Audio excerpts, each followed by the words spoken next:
در تاریخ 23 خرداد 1389 کشتی باربری ایرانی با نام سپیده 72 که از مسیر شانگهای به بندر عباس در حرکت بود، در موقعیت دریای عمان ارتباط خود را با مرز کنترل از دست داد. آخرین پیام مخابره شده از این کشتی نه تماس اضطراری بود و نه درخواست کمک، بلکه فایل تصویری چند ثانیه‌ای بود که از طریق سیستم ماهواره‌ای ارسال شد. در این تصویر دوربین امنیتی عقب کشتی سطح آب تاریک شب را نشان می‌داد. در چند ثانیه اول همه چیز عادی به نظر می رسید، اما در انتهای تصویر شکل مبهمی شبیه یک انسان در آب دیده می شد، موجودی که تنها سر و شانه های آن از آب بیرون بود و در حال نزدیک شدن به کشتی بود. اما مشکل اصلی بودن یا نبودن آن شکل نبود، بلکه لحظه‌ای بود که سر آن موجود ناگهان رو به دوربین چرخید. دوربین ها هیچ سیستم چهره خوانی نداشتند، اما تصویر مثل چهره یک انسان به صورت خودکار محو شده بود. بعد از ارسال این فایل کشتی کاملا ساکت شد. نه سیگنال، نه تماس، نه پاسخ. انگار تمامی سیستم های آن همزمان خاموش شده باشند. مرز کنترل اول فکر کرد که این یک خطا یا شوخی دیجیتال است، اما چند ساعت بعد 3 کشتی دیگر که در همین منطقه بودند گزارش دادند که کشتی سپیده 72 از رادار محو شده است. در داده ها کشتی وجود داشت، در دستگاه ها علامتی از حرکت دیده میشد، اما هیچ کس آن را نمیدید. 2 روز بعد تیمی از نیروهای دریایی و کارشناسان مخابراتی به منطقه اعزام شدند. مختصات کشتی واضح بود: فاصله دید مناسب و شرایط هوا آرام، ولی هیچ اثری از کشتی دیده نمیشد. عجیبتر این که رادار کشتی‌های جستجوگر سپیده 72 را در فاصله 800 متری نشان میداد، اما با دوربین، چشم غیر مسلح و حتی با هلیکوپتر هیچ چیز دیده نمیشد، فقط آب آرام و تاریک. در طول جستجو صداهای کوتاهی از بیسیم‌ها شنیده میشد، صدایی که نه فارسی بود نه انگلیسی، شبیه زمزمه‌های زیر آب، انگار کسی پشت لایه‌هایی از آب در حال حرف زدن باشد. در ساعت 11:41 شب یکی از تکاوران دریایی فریادی زد و به دریا نگاه کرد. طبق گزارش او همان سایه انسانی را دیده بود، موجودی که آرام، تقریباً بی حرکت، با چشمهای سیاه، تنها چند متر دورتر از کشتی گشتزنی شناور بود. هنگامی که یکی از فیلمبرداران تلاش کرد تصویر آن را ثبت کند، دوربین روی آب فاکوس نمیشد.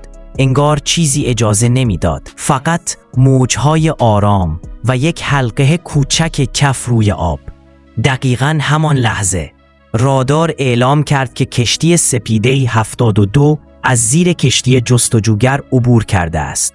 انگار کشتی زیر آب حرکت می کرد، اما نه حبابی دیده شد، نه جریان غیرعادی و نه بدنه‌ای که به زیر آب رفته باشد. هیچ کشتی نمی تواند زیر آب حرکت کند، دست کم هیچ کشتی عادی.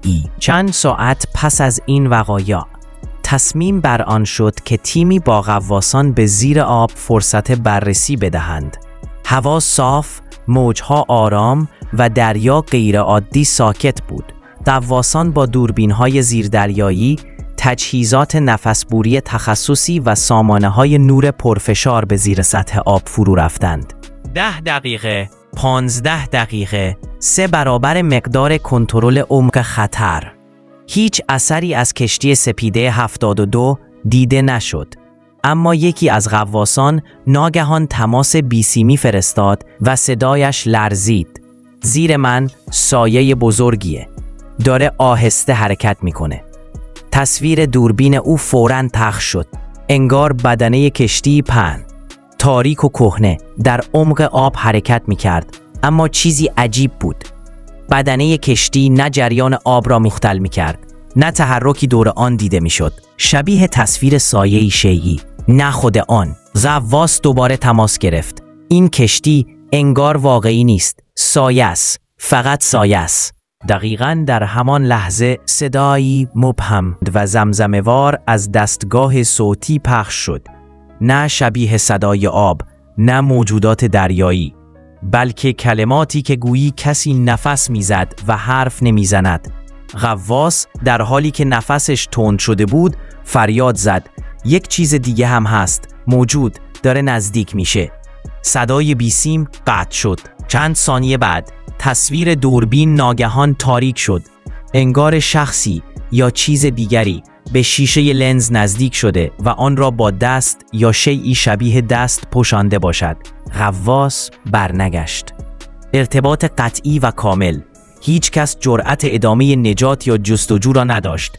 عملیات متوقف شد و تیم‌ها برگشتند. چند روز بعد در سامانه مخفی پیگیری داده‌ها فایلی صوتی در زمینه منسوب به کشتی سپیده 72 به طور اتوماتیک دریافت شد. فایل تار و محو صرفاً 20 ثانیه بود. در آن فایل صدایی که شبیه صدای آب بود شنیده میشد، اما در ثانیه 15 صدای انسانی بروز می‌کرد. واژه‌ای کوتاه مثل صدا زدن. بمون. محققان بررسی کردند. صدا نه مربوط به ناخدا بود، نه خدمه. تنها یک نکته وحشتناک به جا ماند. صدا نه شبیه صدای کسی بود که فریاد بزند، بلکه شبیه کسی که زیاد زیر آب بماند و عادت کرده باشد به حرف زدن در آب. و رکورد فرکانسی صدا نشان میداد چنگال‌های صوتی نه انسانی است و نه ماهیسان. چند روز پس از دریافت فایل صوتی، مرجع مخابرات بدنه‌های دریایی فایل دومی را دریافت کرد. این بار فایل تصویری بود. متاداده فایل نشان میداد که دوربین داخلی اتاق فرماندهی آن را ثبت کرده است. اتاقی که معمولاً ناخدا و مسئولان نابری در آن حضور دارند. اما دو نکته این فایل را وحشت‌آور می‌کرد. یک، فایل سری شده بود و هیچ نموداری از منبع ارسال نداشت. دو، تصویر بدون صدا بود، گویی که عمدن صدا حذف شده باشد. در تصویر اتاق فرماندهی خالی بود، مانیتورها روشن، دستگاه‌ها فعال و چراغ اخطار رنگ سرخ داشت. انگار کشتی در حال ارسال پیغام خطر بوده، اما هیچ کس برای رسیدگی پیدا نمی‌شد. سپس در هنگامی که دوربین ثابت بود، در پشت اتاق کاملا آهسته باز شد. نه انگار کسی وارد شده باشد، بلکه آب وارد شد. لایه‌ای نازک از آب شبیه مه آرام روی زمین پخش شد. آب نه جریان داشت و نه موج، مثل چیزی که خودش زنده باشد. آب آهسته به سمت دوربین نزدیک شد. آب بالا می آمد. گویی منبعی داشت. گویی شروع آن از جایی بود که دیده نمیشد. چند ثانیه بعد سایه انسانی در همان آب نازک پدیدار گشت. شانه ها، سر و چشم ها. انگار که آب خودش شکل چهره پیدا کرده باشه. در این لحظه تصویر ناگهان قطع شد. ادمین سیستم فایل را بست، اما فایل دوباره خودکار باز شد. بار دیگر تصویر همان بود، اما این بار چشمهای آن چهره به دوربین نگاه می کردند. پس از چندین ساعت تجزیه و تحلیل، تیم فنی توانست بخشی از صدای پاک شده همان فایل را بازسازی کند. بعد از تثبیت صدا، متن قابل شنیدن صرفاً 8 واژه بود. هیچگاه در دریای تاریک آرام نایستید. اونا میبینن، ولی تو او را نمیبینی. انجام معلوم شد صدای ناخدا بود، اما لحنش طبیعی نبود. انگار زیر آب صدا زدن و سنگینی آب در حلقومش مانده باشد. محققان صدای ناخدا را با فایل‌های قدیمی سخنرانی و گزارش‌هایش مقایسه کردند. نتیجه هولناک بود. صوت ضبط شده دقیقاً همان صدا بود، اما با فرکانس حنجری غیر انسان.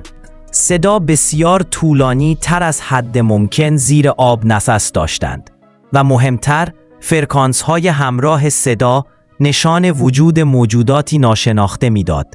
کارشناس دریایی جمله‌ای را گفت که باعث شد پرونده تحقیقات محرمانه تمهیداتی شود. احتمالاً ناخدا زیر آب زنده بوده، ولی نه به شکل انسان. با شروع بازجویی‌ها، تنها چیزی که از زبان کارکنان بندر شنیده میشد سردرگمی بود. هیچ کس نمیدانست کیچ دقیقاً چه زمانی از رادار محو شده و اینکه چرا پیام‌های اضطراری به جای کلمات فقط صدای آب و یک سایه مبهم را نشان میداد. رضا وهاب متخصص ضبط صدا که برای بررسی فایل‌های صوتی کشتی دعوت شده بود، فایل اصلی را وارد نرم افزار تحلیل کرد. پس از چند دقیقه سکوت، ناگهان رنگ از چهرش پرید. گفت این صدای آب نیست. این شبیه فریاد خفه آدم هاست. انگار کسی زیر آب بوده و تلاش می‌کرده حرف بزند. همه مات ماندند. سپس ادامه داد و صدای سایه. این اصلاً انسان نیست. پرسیدم سایه صدا دارد؟ ردیف امواج صوتی روی صفحه بالا و پایین شد. وهاب با صدایی لرزان گفت اینجا فقط یک فرکانس غیر انسانی ثبت شده و هر چند ثانیه یک بار انگار کسی اسم ناخدا را زمزمه می کند. اسم زمزمه شده واضح بود.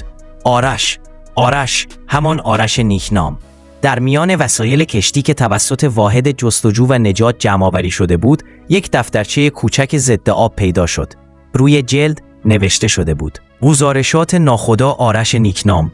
صفحات آغازین عادی بودند: گزارش بار، وضعیت موتور، مسیر سفر. اما از صفحه بعد دستخط ناگهان لرزان و نامرتب شده بود. یک جسم ناشناس در آب مشاهده شد. ابتدا فکر کردیم دلفین یا نهنگ کوچک باشد، اما شکلش انسانی بود. بدون بالا آمدن در صفحه بعد نوشته بود: ملا عباس دیشب گفت حس کرده کسی روی بدنه قدم میزند. نیمه شب صدای چکیدن آب از سقف شنیده می شود، اما هیچ نشتی نیست. صفحه بعد جوهری پخش و لکه‌دار. آن چیز با ما حرکت می کند، نه می چسبد نه دور می شود. انگار کشتی را تعقیب می کند. انگار منتظر است چیزی یا کسی را از ما بگیرد. آخرین جمله دفترچه با خطی بسیار کج و تند نوشته شده بود: اگر این را می خوانید بدانید آن چیز انسانی نیست. ما را نمی کشد، ما را می خواهد. در حالی که افراد تیم بهت زده به دفترچه نگاه می کردند، تلفن اضطراری مرکز کنترل ناگهان زنگ خورد. اپراتور با تردید گوشی را برداشت. بعد از چند ثانیه رنگش مثل گچ سفید شد. صدا از پشت خط به سختی شنیده می شد، اما کلمه ها واضح بودند: کمک، ما زنده ایم، زیر آب. اپراتور فریاد زد. این صدای ناخدا آرش نیکنام بود. دوباره صدا آمد: آب، تاریک، پاها، نزدیکتر می شود. صدای ما را دارید؟ ارتباط قطع شد. همه خشکشان زد. چطور ممکن بود؟ بیش از 10 روز از ناپدید شدن کشتی گذشته بود. هیچ کس نمیتواند، مگر اینکه آنها دیگر انسان نباشند. بعد از تماس نرموز، تیم عملیات تلاش کرد موقعیت دقیق سیگنال را پیدا کند. اما چیزی که دستگاه‌ها نشان دادند بیشتر شبیه یک شوخی تلخ بود. محل سیگنال درست از اعماق همان نقطه‌ای می آمد که کیچ ناپدید شده بود. نه چند کیلومتر آن طرفتر، نه در مسیرهای احتمالی جریان آب. همان نقطه، همان مختصات، مثل اینکه کشتی هرگز حرکت نکرده باشد. مکان نگار دیجیتال عددی را نمایش داد: عمق 1740 متر. رضا وهاب، کارشناس صدا، زیر لب گفت: هیچ انسانی در این عمق زنده نمیمونه. بدن له میشه، حتی اگه داخل کشتی باشن. گفتم پس چطور تماس گرفتند؟ وهاب همان نگاه هراسان دفعات قبل را داشت. شاید صدایی که شنیدیم انسان نبوده، فقط صداش شبیه آدم بوده. برای رسیدن به چنین عمقی فقط یک وسیله مناسب وجود داشت: زیردریایی کوچک تحقیقاتی به نام یمین. داخل یمین فقط جا برای 3 نفر بود: من، ناخدا عدنان سیاح و رضا وهاب. قبل از حرکت عدنان گفت: اگه واقعاً صدایی از اون اومده باشه، یا یک کشتی غرق شده با خدمه زنده است یا یک تله. توی هر دو حالت باید آماده باشیم. زیردریایی آرام از سطح جدا شد و به عمق تاریکی رفت.